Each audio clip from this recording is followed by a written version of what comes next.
Noor is a hardworking young man who has always wanted to be an adventurer, but due to him being a failure and his ungodly lack of talent, he was only ever able to learn one basic skill: parry. Noor has always been a hard worker. Even as a kid, he would do everything he could to help out his mom since she was really sick at the time. After handing her a cup of water, Noor needs to go feed the goats for the day, so he's going to take them up to the hills, but before he goes, his mom reminds him that he shouldn't go past the rocks that have been laid out, and Noor promises to be careful. He says he will also get some wild rabbits and nuts for dinner, and his mom is happy to have such a good kid, but she knows she isn't going to last much longer, so she calls Noor back to her, and while wiping the dirt from his face, she apologizes for not being able to do anything for him as his mother, but she asks Noor to please live life the way he wants to after she's gone. That night, Noor was making dinner, but as he goes to give his mom some soup, to his horror finds that she has passed on.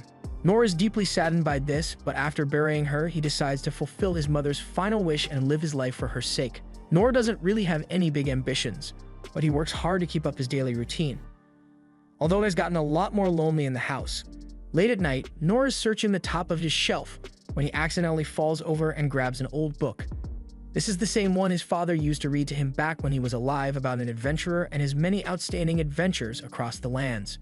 Dragon slaying, learning magic, and even dispelling a curse. Remembering these stories gives Noor a new goal to achieve. So for the next day, Noor dumps a lot of hay for the animals to eat while he's gone. And then he visits his parents' graves to tell them that he has found an ambition to strive towards, so he is going to do everything he can to become one. He says his final goodbye to his parents' graves and his childhood home before turning to embark on his adventure and crossing the barrier around his home for the first time. After leaving his home, he spends the night out in the woods, and by the next day, he has finally made it to the big city. He walks up to the city gates to ask about the location of the Adventurers Guild, and the guards are nice enough to point him in the right direction.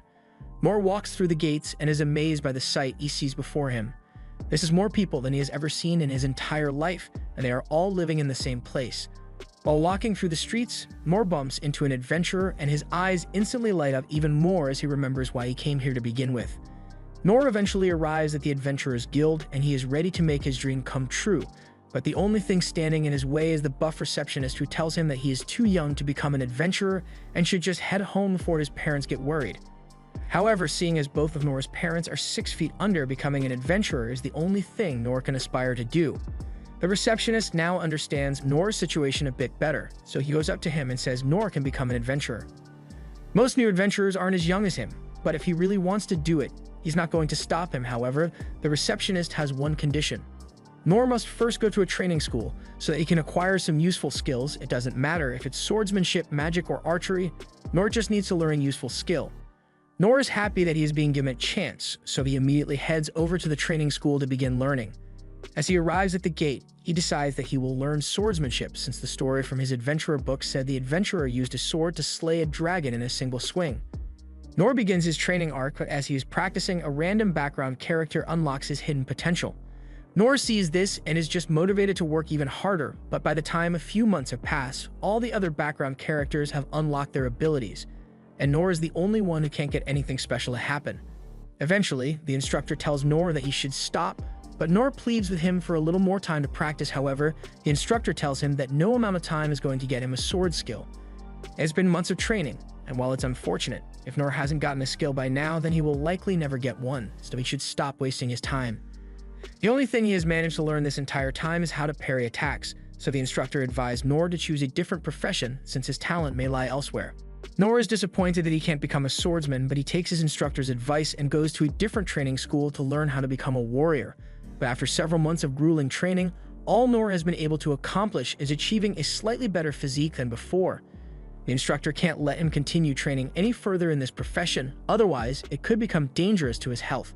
Noor still doesn't give up yet and tries becoming a hunter instead, but even that doesn't work as he destroys all the bows he tries to handle. Noor keeps trying various different professions, but no matter what he tries, he is only ever able to learn the weakest skills and is ultimately faced with the reality that he has no talents whatsoever.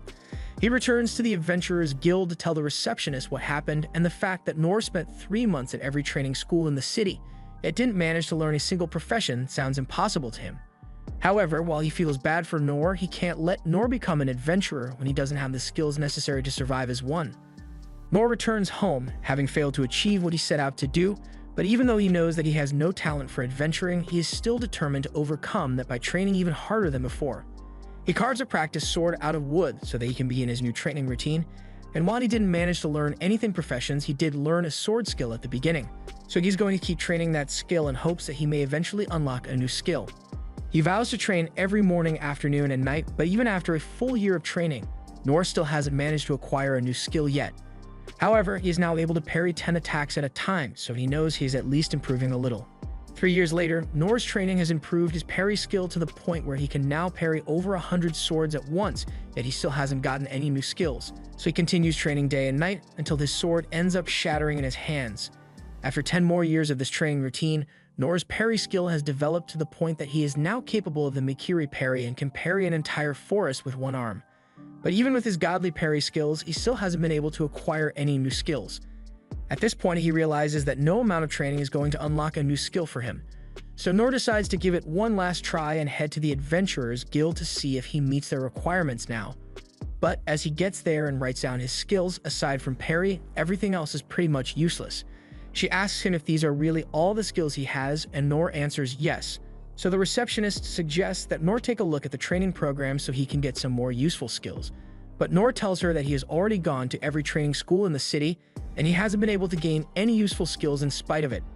The receptionist apologizes, but there is nothing she can do to help him register since his skills don't meet the criteria for registration. Just then, the former receptionist, Turned, who's now the guild master, comes out of the back to see what's going on, and Nor immediately recognizes him. But the man takes a minute to remember who Nor is since grew so big. Once he finally remembers Nor, he sits down with Nor and asks how he has been. So Nor tells him everything he has done since he last met the man, which was literally nothing but training. However, through all that training, Nor was only really able to improve his parry skill a little. The guild master tells Nor that there are different ranks of adventurers, and to become an E-rank adventurer, Nor would need to have at least 2 useful skills. But since he doesn't meet that criterion, he can't become an E-rank adventurer. However, that doesn't mean there is no way for him to become an adventurer, as there is a rank below E-rank, which just requires you to have 2 functioning brain cells. Nor is excited to hear this, but the good master tells him that there are conditions for this rank, meaning he is forbidden from taking on any quests that involve killing monsters or leaving the city to gather items. That restricts him to quests that are basically miscellaneous tasks that no one else wants to do. No one has ever been dumb or desperate enough to agree to become F rank, but there's a first time for everything as Nor asks the guild master to sign him up for it. The guild master doesn't think it's a good idea, but Nor is so insistent that he caves and gives him an F rank license. Nor is really happy and immediately runs off to complete his first quest by using his physical enhancement to carry a ton of goods for delivery. He also uses the rest of his weak skills to help him in day-to-day quests, and he finds it to be very fulfilling. He has finally achieved his dream of becoming an adventurer and being of use to the people around him, even if it's just F rank. So while he still dreams of being something more than a glorified errand boy, he is happy with what he has. By the next day, we see Nor start the day off by single-handedly clearing out a gutter for an old lady, after which he begins his construction job by carrying a metric ton of cement on his shoulders and making it look like lightweight. So by the end of the day, the construction foreman thanks Nor for all his hard work since they are way ahead of their usual schedule because of him. However, while the foreman is talking, Nor notices something coming from the dungeon behind him, and as he listens closely, he hears a girl screaming for help, and he's not going to act like he didn't hear her. So he starts sprinting to offer his aid. As he enters the dungeon, he finds a girl and her party being attacked by a huge minotaur, but Nor mistakes it for a big cow. He's never seen a cow this big up close, so Nor is stunned as the minotaur begins closing in on the girl and her party. The knights all try their best to defend her, but it's too late to try to escape now. So one of the knights just pushes the princess out of the way, but that results in him getting chopped in half. Mor tries to check on the fallen knight, but with him missing half his body, there's no way he survived that hit. The Minotaur continues slaughtering all the knights until the only one left alive is the girl, and she is currently unable to move, so if Nor doesn't do something soon, she will die as well. He picks up a sword and grabs a rock to throw at the Minotaur. This gets its attention, so the Minotaur charges at him, and as it tries to stab Nor with its horns, Nor performs a perfect parry and sends it flying into a random building in the dungeon. The Minotaur gets back up and begins striking at Nor with his axe, so Nor is forced to continuously parry the attacks, because a single direct hit would kill him. Normally, a person would only parry attacks in order to create an opening for a counterattack. However, Nor has no attack skill, so he is stuck on defense. The Minotaur suddenly remembers the girl is still alive, so it goes over to finish her off. However, Nor isn't going to let that happen. So he uses his feather step skill to quickly get in front of her and counter the axe strike. This causes his sword to shatter, but that isn't going to stop Nor since he has made up his mind that even if he can't be an amazing hero, he will always stand to protect the weak. So as the Minotaur attempts to strike again, Nor uses the broken sword to perform a Mikiri counter and sends the Minotaur's axe flying back at it and cutting the Minotaur's head off. Nor is relieved that he managed to win the fight and save the girl, but as she gets up and thanks him, Nor doesn't want to accept any credit for it and leaves without even telling her his name. Nor still thinks of himself as a failure of an adventurer, and he is under the impression that the monster he just fought was just an overgrown cow, so in his mind, if he is still struggling this much with a cow, then he still has a lot of training to do. A while later, a cleanup crew is brought in to move the Minotaur, along with all the people who died fighting it, and Princess Lindbergh feels personally responsible for all their deaths.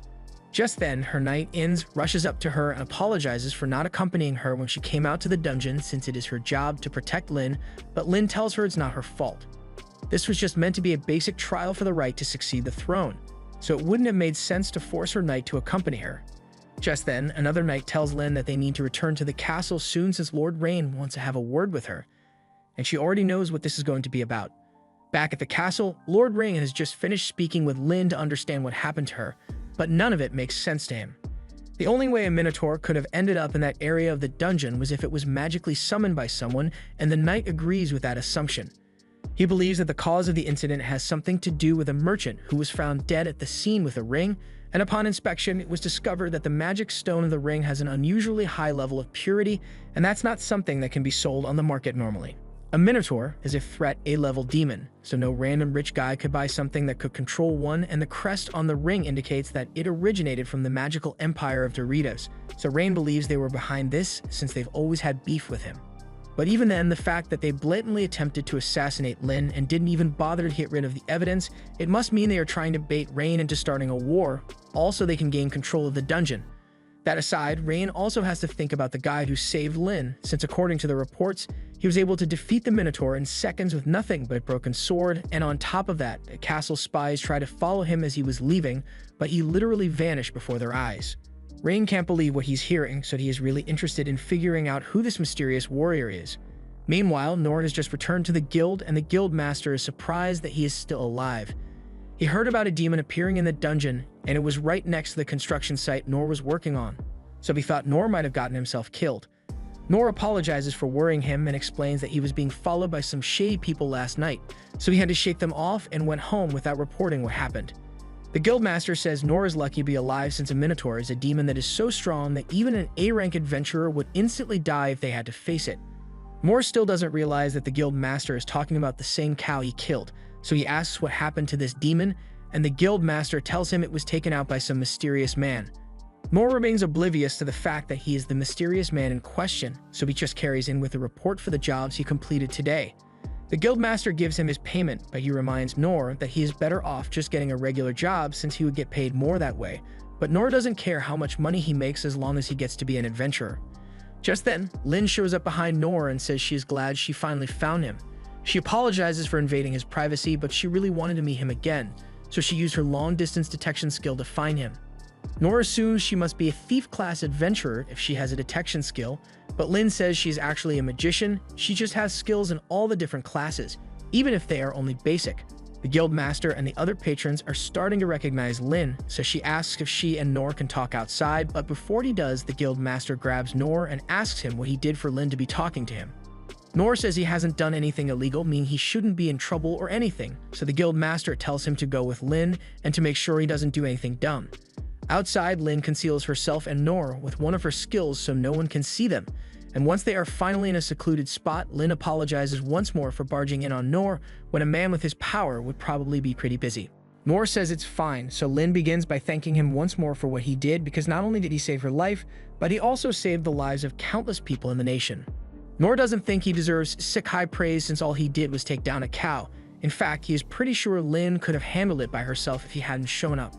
No idea how he drew that conclusion when he saw several knights get murdered by this same cow, so Lyn tries to make him understand that she would have definitely died if he hadn't come to her rescue. Nor still doesn't think he did much to help her, but he accepts her thanks. However, as Lyn says she wants to offer him a reward to show her gratitude for him helping her out, Mort tells her that a thank you is all he needs, so she doesn't have to give him anything else. Lin insists on giving Nora a reward, and her father is also asked to meet Nora as well, but Nora seriously doesn't want a reward. Lin tries one more time to get him to accept, but Nora is very firm on his no reward policy. Lin is getting desperate and asks Nora if there is anything she can help him with, or even she could even get him a territory of his own, but Nora just says he doesn't want it. Lin starts crying and tells that Nora has to accept her gratitude, and she's not moving from this spot until Nora says he will accept something from her. Nora remembers a time when he used this same tantrum technique to get a cleric to train him, and since he doesn't want Lin to end up standing here for hours, he ends up agreeing to meet with her father, but he still doesn't want any extravagant gifts. Lin is happy to hear it, so she says Nora should follow close behind her so she can use her concealment skills to make sure no one spots them. Eventually, Nora is brought to Lin's house, and as he is led inside, Lin asks him for his name, which Nora is happy to provide, but Nora still doesn't know who Lin is, so she apologizes for being rude and immediately introduces herself as Lindbergh Clays, but that's a really long name, so she's usually called Lin. After seeing this house, Nora now realizes that Lin wasn't joking when she said her family was wealthy, so it makes sense why the guild master was worried about him making a fool of himself. As they are walking, they run into Ains, and Lin is happy to see her, so she runs up to her and asks where her father is. Ains tells her that her father is currently having a meeting with Rain, so he is a little busy now, but that aside, she wants to know who the man standing over there is. Lin explains that Nora is the one who saved her life, so Ains says she will lead them to Lin's father. Nora has never heard of a royal knight, so he assumes Ains must be a family maid, one that really loves wearing armor for some reason. You can also tell that Ains doesn't like him for some reason, but he has no idea why. As they are walking, they come across a dude chilling by the window, and as soon as he notices them, he gets up and asks what Ains is up to, and who this random guy is. Ains tells Gilbert to put his spear away since Nora is Lin's guest, and it is very rude to point weapons at guests. Gilbert realizes that Nora must be the person who saved Lin's life, so he puts his weapon down and Ains asks him to accompany them to the room because she could use all the help she can get. Gilbert now has a bad impression of Nora, and Nora can already tell that things aren't going to end well for him at this rate, but he keeps walking. In the throne room, the king is in the middle of a meeting with Rain, and he is upset because it is clear that Doritas doesn't care about honoring their peace treaty. Rain has been expecting this ever since the last meeting with the king of Doritas, where he demanded that the rights to the dungeon be relinquished to him. The demand was obviously rejected, but ever since then, the king of Doritas has been plotting their downfall. Just then, Lin and the others arrive in the throne room, and Lin excitedly goes over to greet her brother and father. Ains and Gilbert kneel to show their respect for the king, but Nora keeps on walking. Rain notices that Lin is wearing the disguised cloak, meaning she must have gone outside without permission, but she says she had to because there was no other way for her to find the man that saved her. The king realizes that she must be referring to Nora, and Nora apologizes for coming here in such a messy state, but Lin wanted to come here as soon as possible. He also says he isn't an aristocrat or anything, so he isn't aware of the proper etiquette for situations like these, so he may accidentally say something rude, but the king tells him that he's fine with it since it is much easier to speak without having to worry about etiquette. The king extends his hand to Nora and formally thanks him for saving Lin's life. Nora says it's no big deal, so a simple thank you is enough for him, but the king says he can't let Nora go without giving him a decent reward, so he says Nora can ask for any amount of money or land he wants. However, Nora still doesn't want anything. The king is taken aback, but he still raises the reward by offering Nora half of all the treasures they have acquired from the dungeon. Rain thinks a reward like that is too much to be given to a single man, but Nora still doesn't want it though. The king doesn't know what to give Nora since he keeps rejecting everything, so he goes over to his throne and picks up the sword hanging on it as a gift for Nora. Rain doesn't think it's a good idea to give away such a valuable sword, but the king says it's okay since he never uses it anymore and no one would find out as long as he replaces it with a replica. He hands it to Nora, and as soon as it is in Nora's hand, he can feel how heavy it is. From how Rain reacted, Nora can tell that the sword is worth a lot, and he doesn't want to accept any extravagant gifts, but the king says it's just something he picked up while he was still an adventurer, so it's fine for Nora to accept it. Nora agrees to accept it, so the king asks him to give it a test swing. Nora obliges and swings the sword in the air, generating a huge amount of force and surprising everyone around him.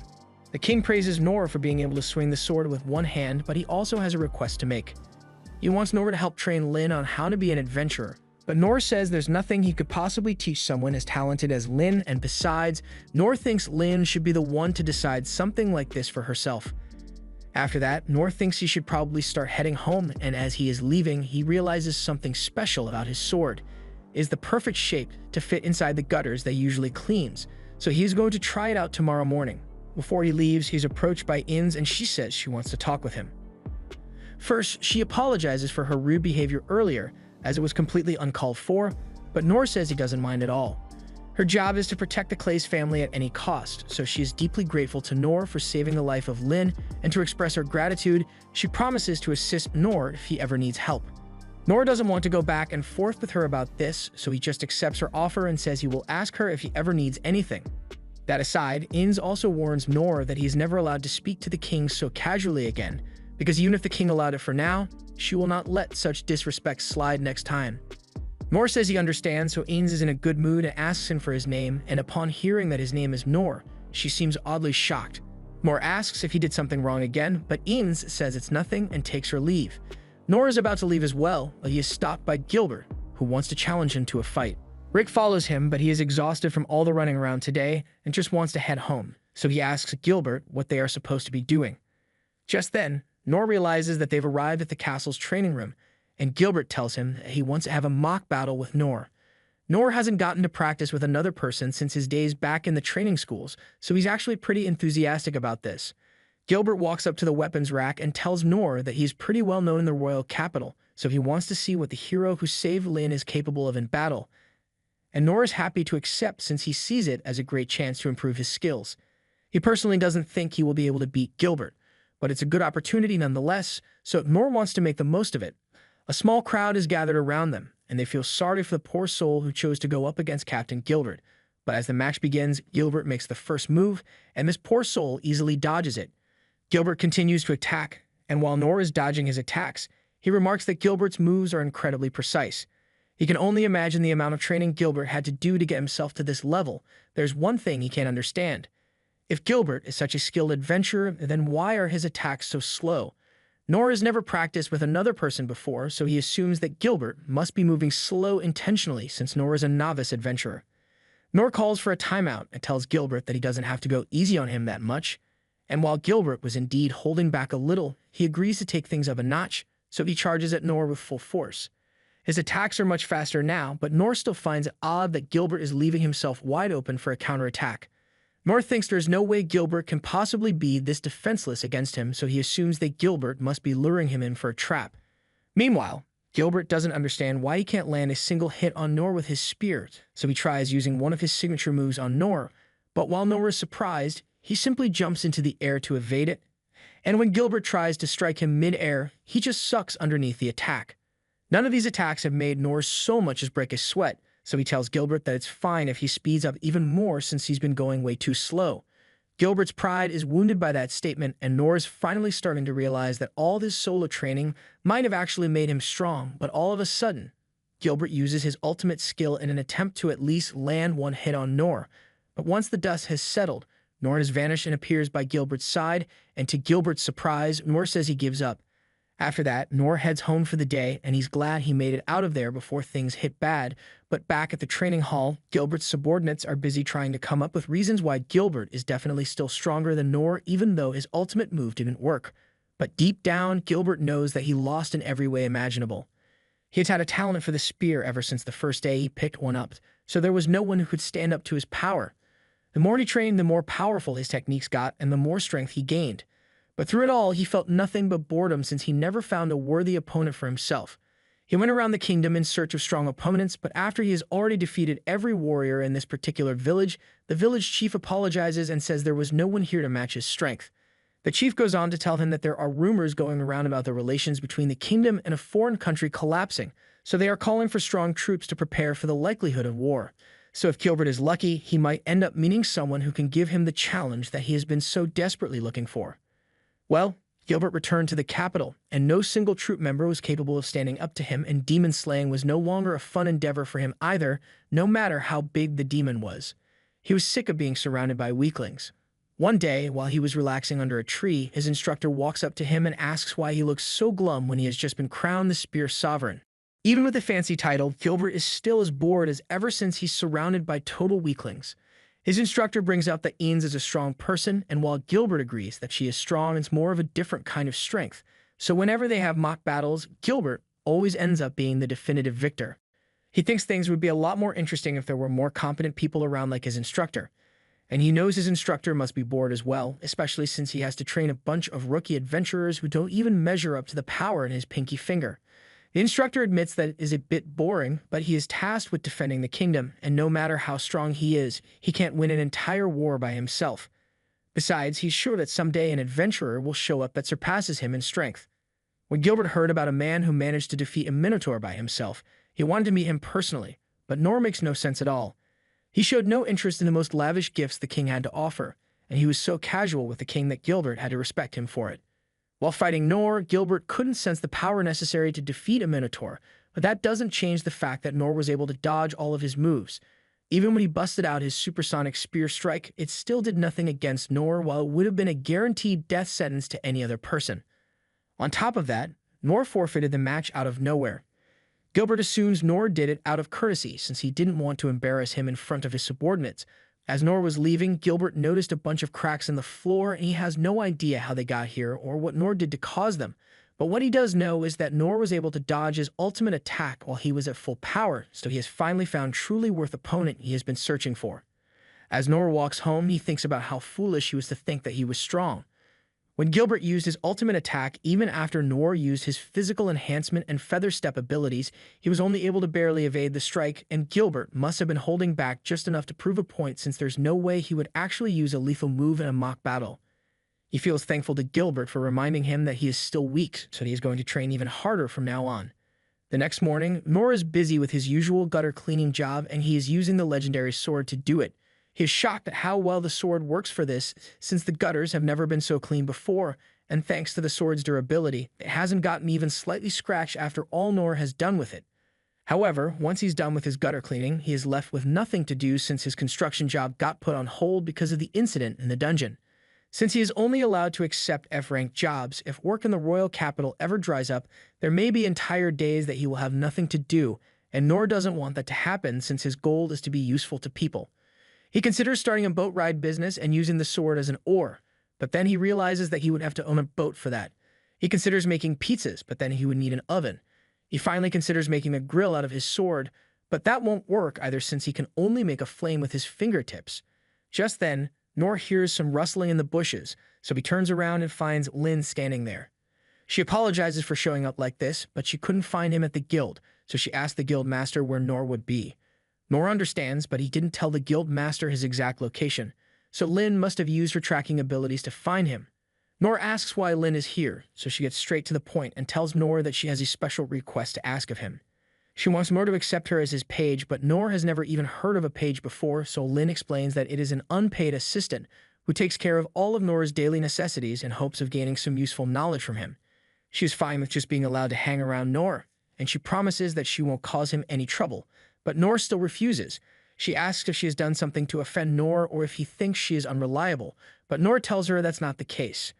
She tries to assure him that she can be of use since she has scored the highest marks in all 6 training schools, but her competence isn't the issue here. There's just nothing for Nor to teach her, and he doesn't need her to help him with his work either since he is perfectly capable of doing it on his own. Lin tries to offer Nor a huge salary if he agrees to be her instructor, but he still doesn't care about money, so Lin offers to let him use her to do whatever he wants. But Nor turns her down again. He really just doesn't have anything for Lin to do, but she remains insistent and wants to prove to him that she can be useful. So she takes out her wand and says she's going to demonstrate her competence. She casts an ice spell to fire several icicles at herself, but before she gets hit, she uses a fire spell to destroy them. She tells Nor that this is the highest level of magic she can use, and in addition to that, she has also learned the secret skill of the thief class called Mistblade. She learned it directly from the Sovereign of Shadows, and it's strong enough to easily cut down a tree with one swing.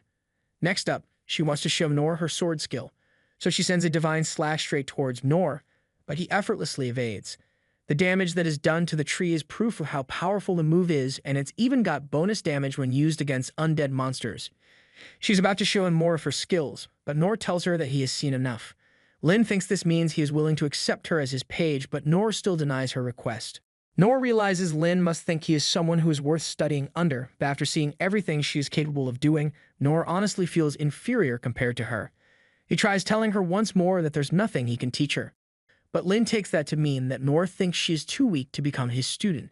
She asserts that her power has been acknowledged by all the 6 sovereigns, and she is sure she can be useful to Nor in some way if he lets her join him. Nora's point still isn't getting through, so he tells Lin that she possesses many amazing skills, but this is the current limit of Nora's skills. Lin is left speechless and leaves Nora alone for today, but as she is walking home, she recounts the story of a boy with no talent who went through all 6 training schools. People often thought this was nothing more than a made-up legend since most adults would crumble under the pressure of the rigorous training program at one school, let alone complete the courses at all 6. And Lin had thought it was a fake story as well, but she actually got to meet this person. Back when she was studying magic, Oken showed her something interesting about the basic spell Tiny Flame. While the flame created is usually as small as a point, with enough practice, one can make the flame slightly bigger. It had no practical use to him, but he had been alive for 200 years at this point, so practicing the tiny flame became a hobby for him. Since she saw that, Lin has made several attempts to make her tiny flame slightly larger, but no matter what she does, it doesn't grow at all. It's something that requires tireless devotion over a long period of time, which is precisely why she was so shocked when Nora was able to create a massive tiny flame many times bigger than what Oken could have ever done, and Oken is the greatest wizard in the world. For Nora's skills to be at such a level means he far outclasses anything Lin could pull off, and it was all done through his own effort. However, all the spells Lin demonstrated were just things she had memorized.